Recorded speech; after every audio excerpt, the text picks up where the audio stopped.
अस्सलाम वालेकुम everyone, hope you are good. पिछले लेक्चर में हमने सेल के बारे में पढ़ा था कि सेल क्या है।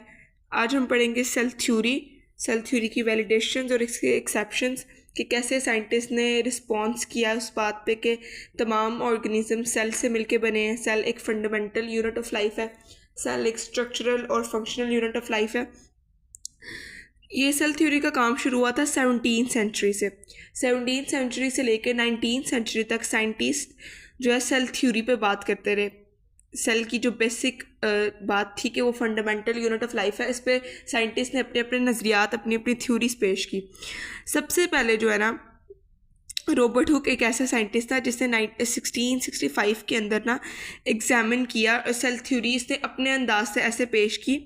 उसने एग्जामिन किया ओक ट्री को माइक्रोस्कोप के अंदर। अब उसने ओक ट्री के तीनों पार्ट्स को एग्जामिन किया था माइक्रोस्कोप के अंदर, इसके कोर को, इसकी स्टेम को और इसके रूट्स को। ओक ट्री के माइक्रोस्कोप के अंदर उसने एग्जामिन किया था। अच्छा, माइक्रोस्कोप तब उसने अपना खुद का माइक्रोस्कोप बनाया था जो इतना जदीद नहीं था माइक्रोस्कोप, ठीक है। पहला माइक्रोस्कोप इसने जब बनाया था ना अपना, उसके अंदर इसने ना इन सारे पार्ट्स को डिस्कवर किया था, इन सारे पार्ट्स को एग्जामिन किया था कि इनके अंदर सेल्स कैसे दिखते हैं। तो इसने क्या ऑब्जर्व किया था कि कॉर्क के अंदर मैनी लिटिल बॉक्सेस टाइप का स्ट्रक्चर ये इधर शो हो रहा है। कॉर्क के अंदर से बॉक्सेस लाइक का स्ट्रक्चर शो हुआ। फिर उसने क्या किया, एट द सेम टाइम जैसे उसने कॉर्क को स्टडी किया, साथ ही उसने ऑक ट्री के स्टेम और रूट को भी स्टडी किया। सेम चीज़ें उसने उसके अंदर भी देखी कि इसके अंदर भी बॉक्स लाइक स्ट्रक्चर नज़र आ रहा है हमें। तो फिर उसने उस बॉक्स लाइक स्ट्रक्चर को ना नाम दिया सेलुलिका। उसने कहा कि सेल जो है ना एक लिविंग ऑर्गेनिज्म जो है कंपार्टमेंट से मिलके बना है, ठीक है। उसने उन कंपार्टमेंट्स को नाम दिया सेलुलिका। उसने पहले ऑक ट्री लिया, ऑक ट्री के उसने तीनों पार्ट्स को एग्जामिन किया, उसके स्टेम्स को, इसके रूट्स को और इसके कोर को, और उसने ये देखा कि सारी चीज़ें जो है कंपार्टमेंट से मिलके बनी हैं, ठीक है। इनका स्ट्रक्चर देखने में कंपार्टमेंट्स जैसा है। उन कंपार्टमेंट्स को इसने सेलुलिका नाम लिया। आगे फर्दर साइंटिस्ट ने भी इस पर रिसर्च की थी। उसके बाद 1673 के अंदर एंटन वन ल्यूवेनक ने क्या किया, एक बेटर माइक्रोस्कोप ली और उसको एग्जामिन किया। उसके अंदर उसने क्या एग्जामिन किया, पॉन्ड वाटर लिया, ठीक है। पॉन्ड्स का उसने वाटर लिया और उसके अंदर उसने एग्जामिन किए छोटे छोटे एनिमल्स लाइक स्ट्रक्चर। उसने देखा कि छोटा छोटा कुछ स्ट्रक्चर है जो मूव कर रहा है पॉन्ड वाटर के अंदर, ठीक है। वो क्या पता वो पैरामीशियम हो, यूग्लेना हो, कोई भी यूनिसेलर हो सकता है। इतने टाइनी थे कि उसने उसको माइक्रोस्कोप के अंदर एग्जामिन किया। उसको उसने नाम दिया एनिमल क्यूल्स का, ठीक है। उसके बाद 1809 में जीन बैप्टाइस्ट डी लेमार्क ने क्या किया, उसने भी सेल्स को ऑब्जर्व किया और उसने क्या किया, प्लांट्स। सबसे पहले इसने जो है ना, रॉबर्ट हुक ने, इसने सिर्फ ओक ट्री के कंपार्टमेंट्स को, ओक ट्री के स्टेम्स को, रूट्स को और कोर को स्टडी किया। जो एंटन वन ल्यूवेनहक है ना, उसने पॉन्ड वाटर के अंदर एनिमल्स को एग्जामिन किया। अब जो डी लेमार्क है ना, इसने प्लांट्स और एनिमल दोनों के सेल्स को माइक्रोस्कोप के अंदर देखा कि इसके सेल्स किस तरह के दिखते हैं और सेल्स क्या वाकई कोई फंडामेंटल यूनिट है लाइफ का। उसके बाद 1831 के अंदर रॉबर्ट ब्राउन ने ना न्यूक्लियस डिस्कवर किया, एक hard central darkish compartment, darkish जो है वो एरिया डिस्कवर किया सेल के अंदर, रॉबर्ट ब्राउन के अंदर। पहले जो है सेल को डिस्कवर कर रहे थे सारे साइंटिस्ट, सेल को देख रहे थे कि सेल क्या वाकई फंडामेंटल यूनिट है लाइफ का। उसके बाद रॉबर्ट ब्राउन ने एक सब सेलुलर ऑर्गेनेली कह लो, सब सेलुलर एक स्ट्रक्चर डिस्कवर किया सेल के अंदर, न्यूक्लियस, ठीक है। उसके बाद क्या किया, बाकी साइंटिस्ट ने, अब न्यूक्लियस भी डिस्कवर हो गया था, अब बाकी साइंटिस्ट ने सेल के ऊपर ना मज़ीद स्टडीज़ करना शुरू कर दी, मज़ीद सेल को डिस्कवर करना शुरू कर दिया कि सेल के अंदर हम देखें सेल किस तरह का है, सेल के अंदर कौन कौन सी मज़ीद ऑर्गेनेलीज पाई जाती हैं, सेल का फंक्शन क्या है, वगैरह वगैरह, ठीक है। उसके बाद जो है ना 1838 में ना जर्मन बोटानिस्ट था मैथ्यूस शेल्डन, उसने क्या ऑब्जर्व किया, प्लांट सेल्स को माइक्रोस्कोप के अंदर ऑब्जर्व किया। सिर्फ उसने प्लांट्स के कुछ पार्ट्स लिए, उसको उसने ना माइक्रोस्कोप के अंदर एग्जामिन किया और उसने क्या देखा कि प्लांट्स के जो वो पार्ट्स थे ना, जो वो एग्जामिन कर रहा था, वो भी सेल से मिलके बने हुए हैं। ये तो बात यहाँ तक साइंटिस्ट ने जितनी भी क्लैरिफिकेशन की, जितनी भी साइंटिस्ट ने इधर अपने नज़रियात पेश किए, इधर तक ये पता लगता है कि साइंटिस्ट इस बात पे एग्री थे कि तमाम चीज़ें, तमाम लिविंग ऑर्गेनिजम्स, तमाम लिविंग थिंग्स किससे मिलके बनी है? सेल से मिलके बनी है। At the same time same year में 1839 में थ्यूडिस एचमन ने एनिमल्स के पार्ट्स को स्टडी किया, एनिमल्स को स्टडी किया और उसने भी यही देखा कि एनिमल्स जो है ना वो भी सेल से मिलके बने हैं। अब प्लांट्स भी सेल से मिलके बने हैं, एनिमल्स भी सेल से मिलके बने हैं, ठीक है। इसके बाद रुडोल्फ विर्चो ने 1885 के अंदर क्या ऑब्जर्व किया कि जो सेल्स है ना वो मिलके बनते हैं प्री एग्जिस्टिंग सेल से, प्री एग्जिस्टिंग सेल से मिलके बने, यानी एक पिछला सेल है, एक सेल है, वो डिवाइड होगा और नए सेल फॉर्म होंगे, ठीक है। रुडोल्फ विर्चो ने ये बताया कि एक सेल कैसे बनेगा, एक सेल से फर्दर सेल्स कैसे बनेंगे कि एक सेल जब डिवाइड होगा ना, वो पुराना सेल है जो डिवाइड होगा न्यू सेल्स बनाएगा, यानी a cell form from pre existing cells. उसके बाद 1862 के अंदर लुइस पास्चर ने क्या किया, इसके ही एक्सपेरिमेंट को प्रूव किया। रुडोल्फ के ना एक्सपेरिमेंट को इसने प्रूव किया कि क्या वाकई सेल्स प्री एग्जिस्टिंग सेल से मिलके बनते हैं। तो उसने इसके ऊपर भी बेसिक थ्योरी पेश की, इसके ऊपर ऑब्जर्वेशंस की, मज़ीद एक्सपेरिमेंट्स किए और उसने भी रुडोल्फ विर्चो की बात को प्रूव कर दिया कि वाकई जो है ना सेल जो है पिछले सेल से मिलके बनता है। फिर इन सारे साइंटिस्ट के ऑब्जर्वेशंस को देखते हुए एक सेल थ्योरी बनाई गई जो 3 पॉइंट्स पर मुश्तमिल थी। सबसे पहला पॉइंट था all living organisms are composed of one or more sales. तमाम जानदार, जो भी चीज़ सांस लेती है, जो रिप्रोड्यूस कर सकती है, तमाम जानदार एक या एक से ज़ायद सेल से मिलके बने होते हैं। एक सेल यानी यूनिसेलुलर ऑर्गेनिजम्स जैसे बैक्टीरिया हैं, यूग्लेना, पेरिमीशियम्स, ये सारी। मोर सेल्स यानी मल्टी सेलुलर ऑर्गेनिज्म यानी एनिमल्स, प्लांट्स, कम्प्लेक्स ऑर्गेनिजम्स, ठीक है। यानी लाइफ सिंगल सेल के साथ भी पॉसिबल है और मल्टीपल सेल्स के साथ भी लाइफ पॉसिबल है। नेक्स्ट पॉइंट है cell are the basic unit of structure and functions in a organism. Cell होगा तो किसी भी ऑर्गेनिज्म का कोई स्ट्रक्चर होगा, किसी भी लिविंग ऑर्गेनिज्म का कोई स्ट्रक्चर होगा। सेल होगा तो किसी भी लिविंग ऑर्गेनिज्म के अंदर, किसी भी जानदार के अंदर कोई ना कोई फंक्शन होगा। हर सेल का अपना अपना स्पेसिफिक फंक्शन होता है, ठीक है। तीसरा पॉइंट वही जो रुडोल्फ ने और लुइस पास्चर ने जिसको प्रूव किया था कि cells come from the division of pre existing cells, यानी जो पहले से सेल्स मौजूद है वो डिवाइड होंगे तो नए सेल्स बनेंगे। जैसे माइटोसिस के प्रोसेस के अंदर हमने देखा था पेरेंटल सेल पहले से मौजूद था, उसने आगे से डिवाइड किया तो 2 डॉटर सेल्स बने, यानी प्री एग्जिस्टिंग सेल से न्यू सेल्स फॉर्म हुए। आगे सेल थ्योरी के ना कुछ वैलिडेशंस थी, कुछ चीज़ें सेल थ्योरी को प्रूव करती थी कि ये सेल थ्योरी वाकई ठीक है, वैलिड है, और कुछ चीज़ की एक्सेप्शन थी, यानी कुछ चीज़ें जो है ना वो सेल थ्योरी को निगलेक्ट करती थी। अब वो हमने देखने पॉइंट्स कौन कौन से थे। लाइट माइक्रोस्कोप और इलेक्ट्रॉन माइक्रोस्कोप ने ना जब साइंटिस्ट ने इनके अंदर सेल्स को ऑब्जर्व किया ना, प्लांट सेल्स को, एनिमल सेल्स को, जब साइंटिस्ट ने इनके अंदर ऑब्जर्व किया ना तो साइंटिस्ट को ये पता लगा कि वाकई जो है ना सेल ही है जो स्ट्रक्चरल यूनिट है, यानी ये सेल ही है जो लाइफ पॉसिबल कर देता है। यानी सेल होगा तो कोई ना कोई लाइफ पॉसिबल है, सेल नहीं होगा तो लाइफ पॉसिबल नहीं है, ठीक है।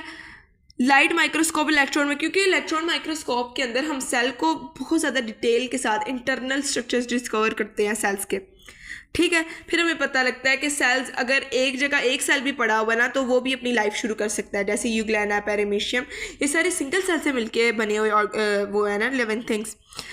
आगे जो जेनेटिक स्टडीज़ में हमने क्या देखा था, जो हमने जीन्स वगैरह को स्टडी किया, ठीक है, तो हमें पता लगा कि तकरीबन तमाम ऑर्गेनिजम्स का जो जीनोम है ना एक दूसरे से मिलता जुलता है, सबके मेटाबॉलिज्म, सबके बायोकेमिकल रिएक्शंस एक दूसरे से मिलते जुलते हैं।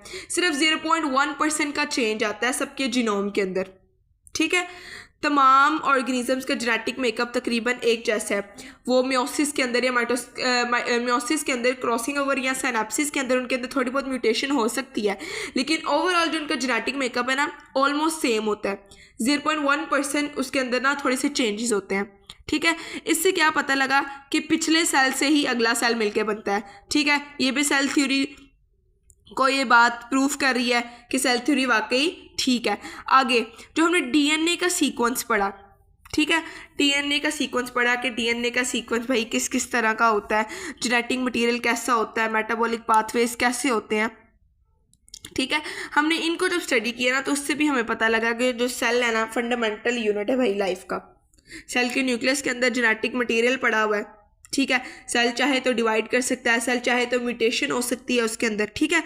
सेल ही फंडामेंटल यूनिट है किसी भी लाइफ का, बहुत ही इंपॉर्टेंट यूनिट, ठीक है। उसके बाद साइंटिस्ट ने क्या किया, टिश्यू इंजीनियरिंग के प्रोसेस के ज़रिए एक्सपेरिमेंट्स किए, ठीक है। साइंटिस्ट ने इंजीनियरिंग के प्रोसेस के अंदर एक्सपेरिमेंट्स किए। बायोलॉजी के अंदर ना एक्सपेरिमेंट्स बहुत ज़्यादा इंपॉर्टेंट होते हैं। हमने 9th क्लास के अंदर पढ़ा था कि कैसे एक्सपेरिमेंट्स होते हैं, ठीक है। डिडक्शन, एक्सपेरिमेंट्स, ऑब्जर्वेशंस, हाइपोथेसिस, कैसे कैसे ये सारे प्रोसेस होते हैं, ठीक है। क्या साइंटिस्ट ने क्या देखा था कि जैसे फॉर एग्जांपल हम प्लांट सेल का एक पार्ट लेते हैं ना, प्लांट्स का अगर हम एक प्लांट के किसी पार्ट का अगर हम एक सेल लेते हैं तो उस एक सेल से हम पूरा प्लांट दोबारा बना सकते हैं। क्या पता लगा इस बात से कि प्लांट का जो एक सेल है वही फंडामेंटल यूनिट है पूरे प्लांट का। यानी अगर हम प्लांट का एक सेल लेंगे हम उससे सिमिलर प्लांट उसका बना सकते हैं, ठीक है। ऐसे ही एनिमल्स का अगर हम एक सेल लेंगे, जैसे हमने डोली शेप बनाई थी बायोटेक्नोलॉजी के चैप्टर के अंदर हमने 10th क्लास में पढ़ा था, उसमें भी हमने क्या किया था, एक सेल लिया था एनिमल की बॉडी के अंदर से, उससे पूरी डोली शेप बनाई थी, उससे पूरा एक और एनिमल बनाया था, ठीक है। यानी जो सेल है वो डिवाइड भी कर सकता है, ग्रो भी कर सकता है और रिप्रोड्यूस भी कर सकता है, सिंगल सेल। अगर वो बातें जो सेल थ्योरी को निग्लेक्ट करती हैं, आगे हम वो पढ़ेंगे। जैसे हमारे पास वायरसेस है, ठीक है। वायरसेस के बारे में डिटेल से बात की थी कि जो वायरसेस है ना, ए सेलुलर पार्टिकल्स हैं। ए सेलुलर से मुराद मतलब विदाउट सेल, ये पार्टिकल्स हैं। इनको साइंटिस्ट ने ना बॉर्डर लाइन में कहा था, इनको साइंटिस्ट ने कहा था कि viruses are at the border line of living and non living. यानी ये कुछ प्रॉपर्टीज लिविंग ऑर्गेनिज्म की शो करते हैं और कुछ प्रॉपर्टीज नॉन लिविंग थिंग्स की शो करते हैं वायरसेस। क्यों? वायरसेस के पास अपना डीएनए है, अपना आरएनए है, वायरसेस डिजीज कॉज कर सकते हैं, वायरसेस रिप्रोड्यूस कर सकते हैं खुद ब खुद। लेकिन क्या होता है, वायरसेस को अगर हम किसी नॉन लिविंग ऑब्जेक्ट के ऊपर रखें तो वो क्रिस्टलाइन की फॉर्म में आ जाएंगे, वो ऐसे शो करेंगे जैसे वो डेड है, ठीक है। हालांकि सेल्स तो ऐसे शो नहीं करते, सेल थ्योरी को ये बात निगलेक्ट करती है, ठीक है। At the same time viruses से मिलते जुलते जो है ना प्रायॉन्स और वायराइड्स जो हैं वो भी लिविंग ऑर्गेनिजम्स की प्रॉपर्टीज शो करते हैं, क्योंकि इनके अंदर भी डीएनए है, इनके अंदर भी आरएनए है, इनके अंदर भी प्रोटीन्स है। जैसे एक लिविंग सेल के अंदर क्या होता है, डीएनए होता है, आरएनए होता है, प्रोटीन्स होता है। जिस सेल के अंदर उसका अपना डीएनए होता है ना, वो सेल खुद ही रेप्लिकेट कर सकता है, उस सेल्स की प्रॉपर्टी होती है कि वो सेल दोबारा रेप्लिकेट कर सकते हैं। आगे eukaryotic organelles, mitochondria and chloroplast. अच्छा, माइटोकॉन्ड्रिया और क्लोरोप्लास्ट भी जो है ना सेल थ्योरी को निग्लेक्ट करते हैं। अच्छा, कैसे निग्लेक्ट करते हैं ये सेल थ्योरी को? ये सेल थ्योरी को इस तरह निग्लेक्ट करते हैं कि माइटोकॉन्ड्रिया और क्लोरोप्लास्ट के पास ना अपने अपने डीएनए हैं, ठीक है। ये खुद ब खुद डिवाइड कर सकते हैं।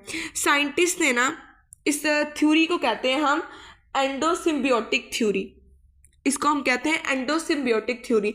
इस थ्योरी से ना साइंटिस्ट ने कहा था कि एंशिएंट दौर के अंदर ना प्रोकैरियोटिक कुछ ऑर्गेनिजम्स थे, जैसे बैक्टीरिया जो है ना वो लार्ज सेल्स यानी सेल्स के अंदर आ गए थे, जैसे माइटोकॉन्ड्रिया और क्लोरोप्लास्ट, ठीक है। बैक्टीरिया के पास भी अपना डीएनए होता है। तो साइंटिस्ट ने ये थ्योरी पेश की थी कि क्लोरोप्लास्ट और माइटोकॉन्ड्रिया जो है ना अपने अपने इनके पास डीएनए है, ये खुद डिवाइड कर सकते हैं, खुद ब खुद डिवाइड कर सकते हैं। इसीलिए ये क्या थे कि एंशिएंट दौर के अंदर ना ये प्रोकैरियोटिक सेल्स थे और ये लिविंग सेल्स के अंदर आके ना इन्होंने लाइफ अपनी शुरू कर दी। तो तब से ये ऐसे ही है। उसके बाद जो है ना फंजाई और एल्गी के ऐसे स्ट्रक्चर्स है, कम्प्लेक्स स्ट्रक्चर्स, यानी कहीं कहीं फंजाई और एल्गी ऐसे होते हैं कि इनका मतलब एक क्लटर होंगे, फंजाई या एल्गी इकट्ठे होंगे एक जगह पर, यानी साइटोप्लाज्म होगा एक फंजाई का ना फॉर एग्जांपल, तो उसके अंदर ना बहुत ज़्यादा 100 ऑफ कह लो 1000 ऑफ न्यूक्लियस होंगे, काफ़ी ज़्यादा न्यूक्लियस होंगे एक ही सेल के अंदर, लेकिन वो उसका साइटोप्लाज्म एक होगा, एक साइटोप्लाज्म होगा लेकिन उसके अंदर काफ़ी ज़्यादा न्यूक्लियस होंगे। हालांकि हमने जो सेल थ्योरी साइंटिस्ट ने पेश की थी उसके अकॉर्डिंग तो सेल के पास एक न्यूक्लियस होता है और एक ही साइटोप्लाज्म होता है। तो जो है ना फंजाई और एल्गी की सर्टेन टाइप्स इस बात को निगलेक्ट करती हैं, क्योंकि इनके कुछ स्ट्रक्चर्स ऐसे होते हैं जिनके अंदर एक ही सेल के अंदर साइटोप्लाज्म एक होता है लेकिन काफ़ी ज़्यादा न्यूक्लियस होते हैं, ठीक है। आगे जो मसल सेल्स हैं मायोसाइट्स जिन्हें हम कहते हैं, ये भी ऐसे फ्यूज़ हो जाते हैं एक दूसरे के साथ, मतलब इकट्ठे जुड़ जाते हैं, फ्यूज़ हो जाते हैं। Multinuclear challenging the concept of single cell as the basic unit in a complex tissue. क्या करते हैं ये फाइबर की फॉर्म में आ जाते हैं, ठीक है, फाइबर्स की फॉर्म में लॉन्ग फाइबर्स बनाते हैं और इसके अंदर भी क्या होता है, लॉन्ग फाइबर्स होते हैं और उसके अंदर काफ़ी ज़्यादा न्यूक्लियस पाए जाते हैं। हालांकि सेल क्या है, स्मॉलेस्ट यूनिट है, ठीक है, सेल से मिलके ऑर्गेनिज्म बनता है, ठीक है। तो इसमें क्या है, सेल का साइज़ भी लार्ज हो गया, सेल फाइबर्स की फॉर्म में आ गए और सेल के अंदर काफ़ी ज़्यादा न्यूक्लियस आ गए। हालांकि सेल थ्योरी के अकॉर्डिंग जितनी साइंटिस्ट ने पेश की थी, जो सेल्स है ना उनके अंदर एक ही साइटोप्लाज्म होगा और एक ही न्यूक्लियस होगा, ठीक है। इंशाल्लाह हम नेक्स्ट टॉपिक को कल डिस्कस करेंगे। हमारी इधर सेल थ्योरी के एक्सेप्शंस और वैलिडेशंस जो है ना वो ख़त्म हो गए।